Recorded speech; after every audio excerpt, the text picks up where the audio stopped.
There is very little that we know about dreams, but we have discovered a lot in the past couple of centuries, and here's what we know today about dreams. We do know that sleep as an essential part to dreaming is also an essential part for our personal development, our cognitive development, our physical development, and it's really important for us to have that time where we rest our bodies and our brains. Without sleep, all mammals will die after a certain point, either of sleep exhaustion or sleep deprivation. Basically, we need to sleep. And more recently, we've discovered that we also need to dream. It's an essential part of the way that our brain works. Dreams and dream interpretations have also been we have a long history of them being a part of our culture, and they've always had some importance to how we live our lives. And the first civilization I'd like to talk about is ancient Mesopotamia and Babylonia. They have very little documentation of their world and how they live their lives, except for these tablets over here that we discovered from the Library of Alexandria. These tablets document most kings' dreams, their star charts, and the things that happened within their kingdom. They had special servants who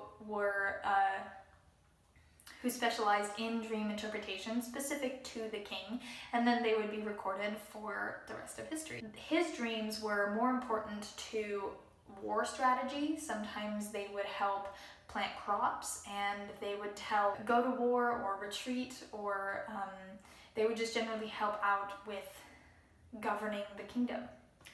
And people down in the lower parts of the civilization, they also had large respect for their dreams, but instead of having personal servants, they were traders that specialized in dream interpretation, and you could pay a price to have your dream interpreted. And these dreams helped people, they gave them good omens of health or even bad omens, and they just kind of guided them in the direction of their life. Alongside Babylonia and Mesopotamia, there was also ancient Egypt, and ancient Egypt had a similar view of dreams. They held them at a very high priority in their life. They believed that their gods would communicate with them and give them advice through dreams, and so to communicate with your god through your dream, you would go into what they considered these dream beds. You could do it in a circular pattern with other people, or you could do it by yourself. There was a religious ceremony that went with it so that you could communicate better with your god and receive advice from them. The Egyptian pharaohs also created a very famous dream book that was a documentation of common people's dreams and their interpretation that pertained to the Egyptian people. And it has survived the test of time, and it's currently in the London Museum. Ancient Greece was a polytheistic society where they believed in multiple gods, and so they designated multiple gods to the manifestation of dreams. There was this god here, Hypnos, who is commonly depicted with these wings coming out of his ears, and he was responsible for putting everyone to sleep, which is obviously the first step to dreaming. Then he had 3 sons, the first of which was Morpheus, who was responsible for your dreams, and then he had 2 other sons that were responsible for nightmares and the fantastic creatures that you would see in your dreams and the crazy things that would happen. And so they believed for a very long time that their gods would communicate with them through their dreams, just like Mesopotamia and Egypt. But the Greeks would also have festivals that would dedicate things to their gods, and they could have feasts or animal sacrifice or other religious ceremonies to continue to have the dreams, to get advice from their gods. And this lasted for a pretty long time until we saw the rise of Grecian philosophers, the first of which was Plato. And Plato was the first person in documented history to suggest that dreams were entirely of our own creation. And he thought that as crazy and unrealistic as dreams were, there was no distinguishing qualities from a dream world and the real world. So it could possibly be that it was just us in another state or another dimension. And later on, Aristotle proposed that dreams were reflections of the self, as if you were looking onto a plane of glassy water or looking at your reflection in some way. That's the same thing that dreams were. And after these philosophers proposed these ideas, people started to think about dreams in different ways. And it came to the point where there were actually healers and doctors that would use dreams as a way to diagnose illness and disease.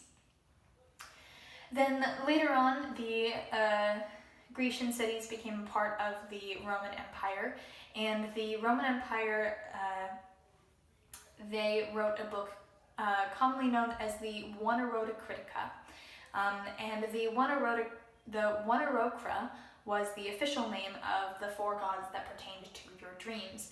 And so this book was a collection of dream and dream interpretations from the Roman citizens, and there's about 5 volumes of dreams and their interpretations, and they have been they've been scattered across all over the world in different museums. Along in the Roman Empire, their nightmares and their bad dreams were often a sign of oncoming ill health or disease or financial ruin, or in some cases death.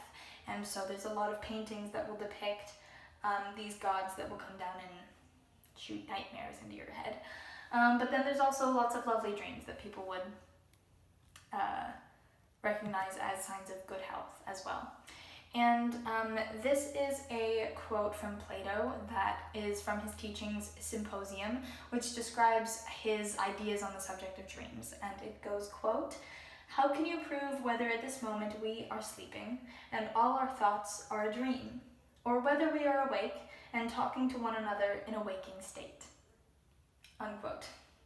And so this is a little bit more about what he thought about dreams, and that they were indistinguishable from our waking life. And over here we have the modern interpretation from Disney's Hercules of Morpheus, the god of dreams, the development of modern Europe, and the development of the Christian church, or the Catholic Church. Basically, whether you are a part of this religion or not, or if you follow the Bible, there are some pretty famous stories that depict God coming to his subjects in a dream. Some of the most famous are the birth of Jesus and the telling of his destiny to his father Joseph, or also like this depiction over here of Jacob's ladder, where he saw in a dream the ladder that is ascended to heaven. And all of these dreams were held in a very sacred manner, although most modern priests and people that are a part of the Catholic Church do acknowledge that dreams that are documented in the Bible are more of where God is communicating to one person a message that pertains to the whole population, which is not necessarily how dreams work today. And continuing on into the 19th century, we have the oncoming slaughter of a whole bunch of books that were published by philosophers that made people think about dreams once again as an important part of our culture. The first of which, at the beginning of the 19th century, was Robert Cross Smith, and he was an English astronomer who also pioneered the resurrection of horoscopes and using your planetary alignments to predict things about either your future or your personality. And he published a book titled The Royal Book of Dreams, which was an analysis of a bunch of dreams that became wildly popular. And following him was a French scholar and physician named Alfred Murray, who studied and analyzed over 3,000 dreams, and he proceeded to publish a book titled Sleep and Dreams. And both of these books became wildly popular, where people once again started to pay attention to their dreams. Later part of the 19th century and the early 20th century, we have Sigmund Freud, and he was obviously very popular with his interpretation of dreams. So Freud really wanted to pay attention to the manifest content that was hidden desire. Our hidden desires are then suppressed by these metaphorical images that come to us in dreams. His student, Carl Jung, took this idea of manifest content and adapted it even further. And what he believed was that people not only have hidden desires of their subconscious, but they also have desires from the collective conscious, which was basically this pertaining to everyone, that everyone shared this collective unconsciousness, and we all shared sort of basic parts of our personality that would then show up in our dreams. And whereas Jung would actually look at the dream as a whole and take into account the dream as kind of a storyline or a plot line, and as he would pick it apart, he could find things that pertained to the person who had the dream. And later on, we discovered REM sleep, and REM sleep is really important to dreaming because of the characteristic rapid eye movement. And we discovered that this was our most restful state, and we actually have a lot of chaotic activity going on in our brain during this period of REM sleep. And later on, there were two psychologists named Calvin Hall and James Hobson, who are depicted right here. And they came up with the activation synthesis model, which was the activation synthesis model is that because of all this activity that is happening in your brain then has to synthesize all of that information to make it more understandable to you while you're asleep.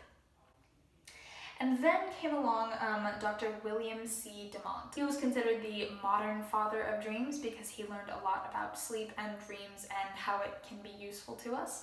And one of the big things that he discovered was that the characteristic rapid eye movement of REM sleep actually pertains directly to the dreams that you were having at that moment.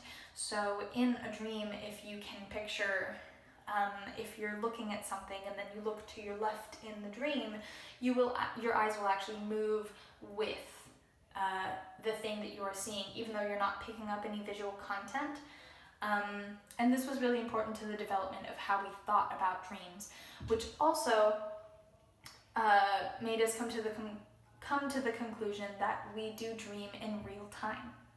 I also have a quote up here that is from Carl Jung that more explains his theory of the collective consciousness, and it goes, quote, "In addition to our immediate consciousness, which is of a thoroughly personal nature and which we believe to be the only empirical psyche, there exists a second psyche system of a collective, universal, and impersonal nature, which is identical in all individuals. This collective unconscious does not develop individually, but is inherited.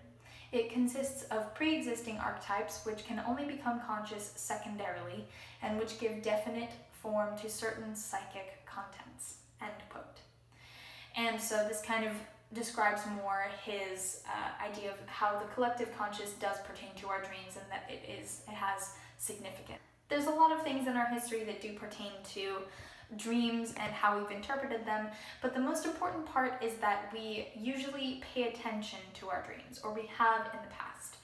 And so I want to start a conversation either that you have with other people or even just with yourself, that you pay attention to your dreams, because as you will discover in the rest of this presentation, they are actually very important, and they can give you a lot of information as to your current ailments or just concerns that you have, and also, like Freud says, your hidden desires. First off, there are normal dreams, and they're called normal because they are the most common type and they're usually the ones that you're going to remember when you wake up close to your REM cycle. The normal dream is where you are unaware that there is anything different in what you're seeing and you're not really aware that you're dreaming, and you kind of just go with the flow and the dream just kind of happens to you, and you're not really in control of anything that happens around you, but there are these events that happen to your dream self. And the opposite of a normal dream is a nightmare. And nightmares are more common in children, but actually adults do get them about 50% of the time. And a nightmare is characteristic by the emotions that you feel. It's usually high panic or anxiety, or just a general amount of negative emotions that are really high. And in most nightmares, what you're going to see is a depiction of a real life event that would evoke those emotions. Another type of dreams that is quite uncommon but do still happen are lucid dreams. And lucid dreams are characterized by the fact that you are aware that you are dreaming, and once you become aware or become lucid, then you have control over the content or the direction of your dream. And actually, this is a skill that you can develop if you really want to try. Lucid dreaming can be very beneficial to your mental health, as I'll discuss later, but in the past it's actually been debated whether or not it's real or if we're just dreaming that we're in control of the dream. But it was actually proven to be real, and it can be very helpful. The next two dreams kind of go hand in hand. They're non-REM dreams and daydreams. They have the similar content that you would find in normal dreams that happen during REM sleep, but you don't have to go through the stages of sleep to get to REM sleep to dream. This is why people can doze off and daydream during the daytime, or you can also have dreams that don't occur during REM sleep. They are quite rare, and again, you probably won't remember them, but they do happen. The other thing that's pretty incredible about dreams is that out of all of the dreams that I just mentioned, so normal dreams, lucid dreams, nightmares, non-REM dreams, and daydreams, you will experience all of those at least once in your lifetime. There's about a 99% chance that you will experience all of those, whether you remember it or not. So I just want to talk about some facts about dreams. First off, we can't create new faces in our dreams. So every face that you see is a face that you've seen before, whether it was a stranger in passing or a close friend or a family member.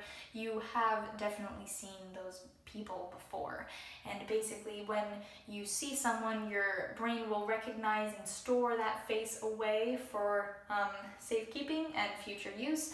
And if you ever dream of a big crowd, they'll kind of just pick random strangers out to fill up the people in your dreams. Along the same lines, you can't look at yourself or your reflection in a dream, or at least it's very hard. If you do ever try to look at your reflection, whether through a mirror or some other medium, you'll probably find your face distorted or blurred. And some scientists say that the reason for this is because we have a distorted idea of what we look like. I'm sure some of you have heard this before, that you either have a heightened sense or a lower sense of what we look like. So it's hard to recreate the construction of our face if we don't see ourselves the way that other people do. And if you don't see it distorted, it could also be blurred, where you just can't create any image of what you look like. There are certain universal aspects in dreams that even philosophers like Plato couldn't explain, like the fact that a square has 4 sides, or that a circle has to be perfectly round, or other mathematical things that are universal even in dreams that we can't change, where up is up and down is down, and we have gravity unless you're flying. You can also have a dream within a dream, and this doesn't actually mean what you think it means if you've seen the movie Inception. No one is coming into your brain and creating a dream, but you can actually there have been reports where people will wake up and then they will feel a sense that something is off in their surroundings, or people aren't acting normally, and then they'll realize that they are still dreaming and they will wake up for a second time. But you can actually dream in black and white. This is actually really common for people of older generations that have grown up with photography and filmography and other medias that are in black and white, because then their perspective of storytelling and other people is in black and white, so their dreams will show up that way as well. And it is possible for newer generations to dream in black and white, even though we are used to color, but it's not unheard of. And lastly, a strange fact about dreams is that women dream more people than men. Men commonly dream about 5 to 10 people in their dreams on average, where women can dream up to anywhere between 20 or 100 people on average in their dreams. So we have a couple of different theories about where dreams come from and what happens when we dream and why they happen. And so the people that I mentioned before, Hobson and McCarley, they came up with the activation synthesis model, which is where there's so much activity happening in your brain, which this activity comes from certain parts of your brain, which is the amygdala and the hippocampus, and also other portions of your brain that are related to emotions, sensations, and memories. And all of this activation is happening all at once. They believed it to be random, and all of this activation has to be converted into something that your brain can understand. And so that's where the synthesis part comes in, where it takes all of these firing neurons and it creates images so that you can just kind of float through while your brain is working. There is evidence from their theory that what your brain is doing is that it's cleaning up unused or discarded neural pathways, it's strengthening the more important ones, and it's kind of reviewing everything that happened the previous day. And Hobson is also the person that came up with the 5 dream characteristics, which are the illogical content, acceptance of strangeness, odd sensory experiences, intense emotions, and difficulty remembering your dreams. And those 5 aspects of dreams do pertain to all 5 types of dreams. Despite this synthesis of activation that they discovered, both Hobson and McCarley both believed that dreams had no significance to us, that any interpretation was silly, and that it was basically just a biological process that happens every night. The next proposal for dreams was developed by Dr. William C. Demont, who was, again, the father of dreams in modern psychology. And he discovered that along with your brain activating all of this energy, your senses are also still turned on and receiving input, and they are still, you're still feeling, you're still tasting, you're still hearing, and because your senses are still aware, those things will actually kind of meld into your dreams, and he was able to test this. What he did was he had subjects fall asleep, and then he would mess with their senses, so to speak, and he would pour water on them, or play soft music, or cook things that smelled really good. And then when people reported back their dreams to him, they would say that suddenly I was at a feast, or suddenly there was a huge catastrophic storm that erupted, or these little things that your senses would pick up would then transfer into major either elemental or events that were interpreted by your dream self. And the reason why your senses are on is so that if you hear, per se, a loud noise, or if you can smell a fire or something like that, you'll be jolted awake and out of your reverie so that you can go inspect the potential threat. But if it's not loud enough, or if it's not a strong enough sensation to wake you up, it will simply just convert into your dreams. And so the next idea of dreams was developed by Carl Jung, and he built on top of Freud's ideas and speculated that dreams were influenced by us and our unconscious thoughts and our collective thoughts. And he thought of our dreams as being an entire storyline that would either give us a solution to a problem that we were dealing with, or characterize a fear that we were having a hard time getting over, or just generally things in your life that you had trouble dealing with. They would come to fruition in your dreams. And finally, we have Freud's theory about hidden desires and sexual content, and that our dreams were repressed memories and desires that came out in dream form. And Freud saw our dreams as a place where our unconscious or subconscious could just let loose. He believed that we had such desires within us, and because they were socially unacceptable, we had this fear that if they were expressed publicly, we would be shamed for them, which in some cases can be true. When we express an unacceptable trait, sometimes society will shun us, and so Freud was of the opinion that this applied to our dreams as well. Lucid dreaming is a pretty incredible skill that you can develop. And so once you master lucid dreaming, there's all kinds of mental rewards that come from being able to control your environment more than you can in your daily life. Some things that people have discovered is that people with PTSD or chronic insomnia or other traumas that come from not sleeping, you can create a situation where you have to face your fear. And once you do this, people with PTSD actually improve their waking life, where they're not so afraid of those situations that remind them of their trauma. And also people with insomnia, if they're afraid of a recurring nightmare or other things like that, once they become lucid and face that fear, it becomes easier for them to sleep. And this also works with phobias. If you can create a situation where you, again, have to face your fear, and then when you can control your environment, you are becoming accustomed to seeing your fear, and you realize that there's less anxiety than needs to be, and you can banish them or stop them at any certain point within a lucid dream. And it has shown to help people with these traumatic experiences. By stopping that memory from forming in your dream, then it's easier to deal with in waking life. Another thing that lucid dreaming can help with is performance, actually. Whether you're a performer or an athlete, or if you're trying to develop a skill of some sort, when you lucid dream, you can create an environment where you can practice your skill.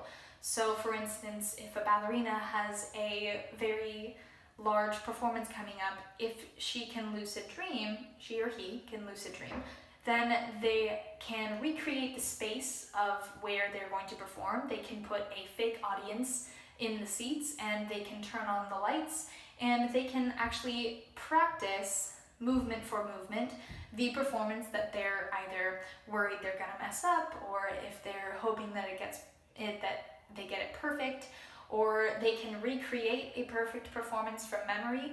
And the more that you do it in your lucid dream atmosphere, the better you actually become at it in waking life. There was an increase in performance skills in waking life once someone had a lucid dream about said skill. And finally, one other thing that lucid dreaming can help with is your memory. And regular dreams can help with memory too, but of course, with lucid dreaming, you can actively try to create or enforce a memory, where then it becomes even more solidified in your brain. You can recreate math problems or problem solving, or just general trying to find a solution to a problem. If you try it in your lucid dream, it becomes easier in waking life. In addition to all these crazy things, dreaming just helps with our well-being. As we process the day's events and as we fire neurons and consolidate the important things and strengthen those neural pathways, we just get better and we are refreshed the next day. And so we not only need sleep, but we need to dream, and we need our dreams to process the activity in our brains. We can't explain that process just yet, but we do know that it's really important. But there are things that happen in your dreams that you should actually pay attention to, and some of the common ones that I'm about to list off, maybe you've discovered before, or maybe you've never heard of. First off, if you're being chased in a dream, this probably means that you're avoiding something in your real life, that you're running away from something.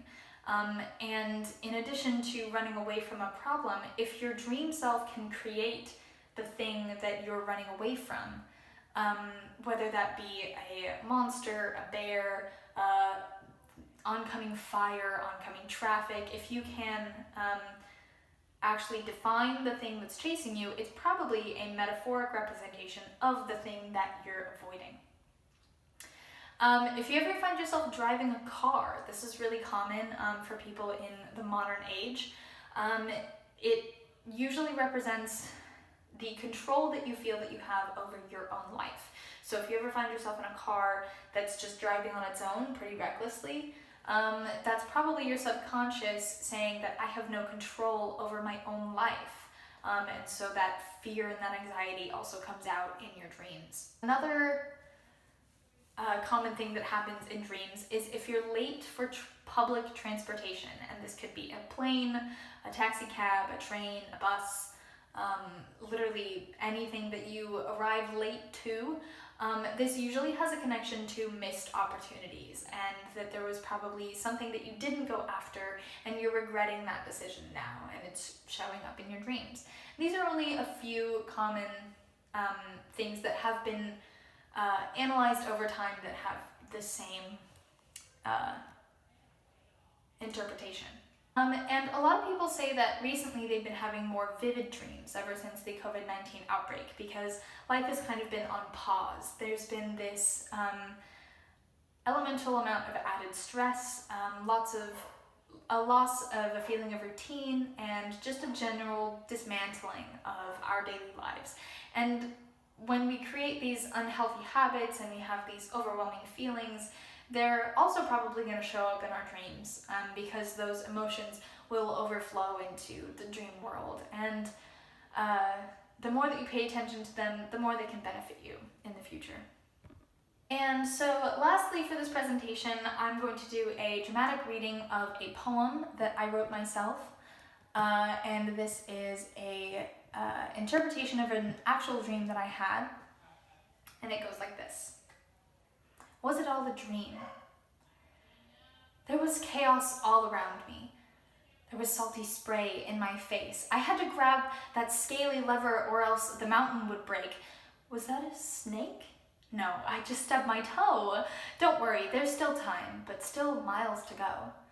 I called my friend and she looked worried. She whirled around. I saw her eagle wings unfold and she soared above to scour the town. I hurried the ship's wheel, straining to break the current, and I dipped under a wave and brought up cake and a burnt serpent. Finally, the storm of dolls subsided, and they danced around my feet, crying hooray at the horizon. I was elated to find the creek bed was clear, and my best friend appeared underwater, never having shed a tear. Then I remembered the purpose of our treacherous voyage. The whole town was waiting for the pigs to be hoisted, but I forgot my purple hat and it's Tuesday tomorrow. I'll have to find a seashell and a big club to be borrowed. Yes, I turned that ship around, bunnies flying off the bow. I dove the whole ship into a cave with a big howl. The wind in my hair and dolphins in the sky. I had never felt so alive. Did my tea smell like barley, or was that my rocket in the bucket? Oh well, I guess there's still crochet to play, and I heard they're serving a ruckus. Thank you for listening to my poem, and I hope you learned something about dreams. I know it may be hard at first during quarantine to understand your dreams, but if you pay attention, I'm sure that there's something under the surface that you can discover. So I hope you have a great summer, a great rest of your day, and I hope you learned something, get a good night's sleep, and dream big.